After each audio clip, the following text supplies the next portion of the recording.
कुरुक्षेत्र का युद्ध भारतीय महाकाव्य महाभारत का सबसे निर्णायक और प्रसिद्ध अध्याय है। यह युद्ध केवल दो राजवंशों कौरव और पांडव के बीच सत्ता के लिए नहीं लड़ा गया था, बल्कि यह धर्म और अधर्म, न्याय और अन्याय, सत्य और असत्य के बीच संघर्ष का प्रतीक भी बन गया। यह युद्ध लगभग 18 दिनों तक चला, जिसमें लाखों योद्धाओं ने भाग लिया और अंत में जिसने पूरे आर्यावर्त के भविष्य की दिशा को बदल दिया। कुरुक्षेत्र का मैदान, जो हरियाणा राज्य में स्थित है, उस समय का सबसे विशाल युद्ध क्षेत्र था। यहां सूर्य की पहली किरण के साथ ही शंखनाद गूंज उठता था। रथों के पहिए धूल उड़ाते हुए आगे बढ़ते थे और दोनों सेनाओं में जोश और उत्साह की लहर दौड़ जाती थी। युद्ध के पहले दिन से ही वातावरण में एक भारी तनाव था, क्योंकि सभी जानते थे कि यह केवल एक साधारण युद्ध नहीं, बल्कि एक युग परिवर्तन का संकेत था। पांडव पक्ष का नेतृत्व धर्मराज युधिष्ठिर करते थे, जिनके साथ अर्जुन, भीम, नकुल, सहदेव और श्री कृष्ण जैसे महान योद्धा थे। श्री कृष्ण केवल अर्जुन के सारथी ही नहीं थे, बल्कि पूरे पांडव पक्ष के मार्गदर्शक और प्रेरणा स्रोत भी थे।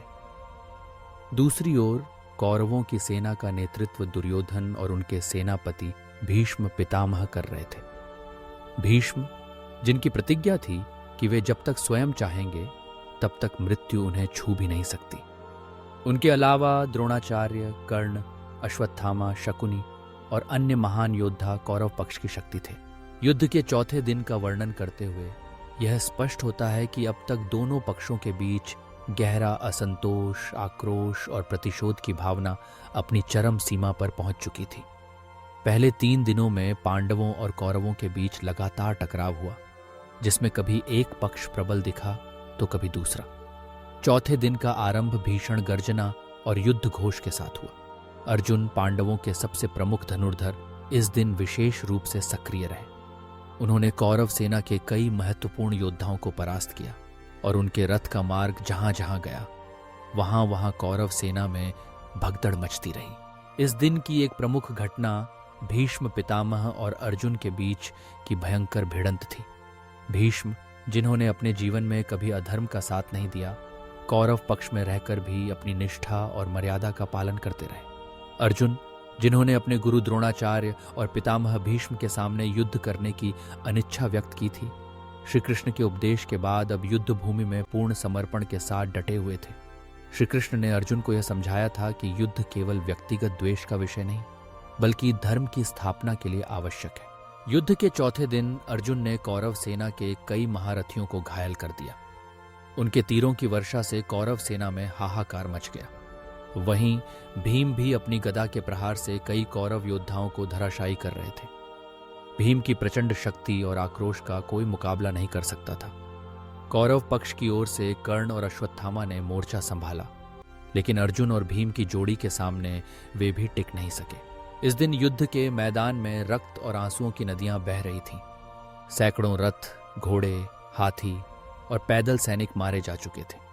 युद्ध की विभीषिका ने मानवीय संवेदनाओं को कुचल दिया था। मित्र अपने मित्रों के, भाई अपने भाइयों के और गुरु अपने शिष्यों के विरुद्ध खड़े थे। कुरुक्षेत्र का मैदान केवल एक युद्ध स्थली नहीं, बल्कि मानवीय भावनाओं, संबंधों और आदर्शों की अग्नि परीक्षा बन गया था। चौथे दिन के युद्ध की एक और उल्लेखनीय घटना अभिमन्यु की वीरता थी। यद्यपि अभिमन्यु की मुख्य बलिदान की कथा आगे के दिनों में आती है, लेकिन इस दिन भी उन्होंने अपने अद्वितीय पराक्रम का परिचय दिया। युवा अभिमन्यु ने अपने तीरों से कौरव सेना के कई योद्धाओं को परास्त किया और अपने पिता अर्जुन का मान बढ़ाया। श्री कृष्ण की रणनीति और अर्जुन की प्रतिभा ने चौथे दिन पांडवों को बढ़त दिलाई। श्री कृष्ण ने लगातार अर्जुन को प्रेरित किया, उन्हें युद्ध के महत्व का स्मरण कराया और हर कठिन घड़ी में उनका मार्गदर्शन किया। अर्जुन के रथ का संचालन करते हुए श्री कृष्ण ने युद्ध के मैदान में वह अद्भुत संयम और धैर्य दिखाया जो केवल एक दिव्य पुरुष ही दिखा सकता था। चौथे दिन के युद्ध में सबसे महत्वपूर्ण बात यह रही कि पांडवों ने कौरवों की अग्रिम पंक्ति को तोड़ दिया। भीष्म पितामह को भी कुछ समय के लिए पीछे हटना पड़ा। दुर्योधन, जो अपनी विजय को लेकर हमेशा आश्वस्त रहता था, इस दिन चिंतित दिखा। कौरव सेना के मनोबल में गिरावट आई और कई योद्धाओं ने अपने प्राणों की आहुति दी। युद्ध के इस दिन ने यह स्पष्ट कर दिया कि यह संघर्ष केवल बाहुबल या शक्ति का नहीं, बल्कि रणनीति, धैर्य और आदर्शों का भी है। दोनों पक्षों के योद्धा जानते थे कि वे केवल एक युद्ध नहीं, बल्कि अपने वंश, अपने धर्म और अपनी आत्मा की रक्षा के लिए लड़ रहे हैं। कुरुक्षेत्र का यह युद्ध इतिहास में इसलिए भी अमर है क्योंकि यहाँ हर दिन केवल शरीर ही नहीं, बल्कि आत्मा की भी परीक्षा होती थी।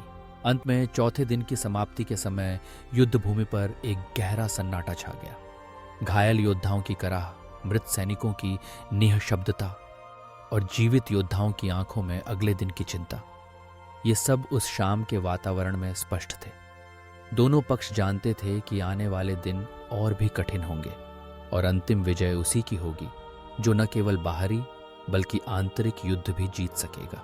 इस प्रकार कुरुक्षेत्र युद्ध का चौथा दिन वीरता, रणनीति और मानवीय भावनाओं के संघर्ष का जीवंत उदाहरण बन गया। यह दिन इस बात का प्रतीक था कि धर्म की स्थापना के लिए संघर्ष आवश्यक है और सत्य की विजय अवश्यंभावी है। महाभारत का यह युद्ध केवल एक ऐतिहासिक घटना नहीं, बल्कि मानवीय जीवन के गहरे प्रश्नों और आदर्शों का उत्तर भी है, जो आज तक हमें मार्गदर्शन देता है।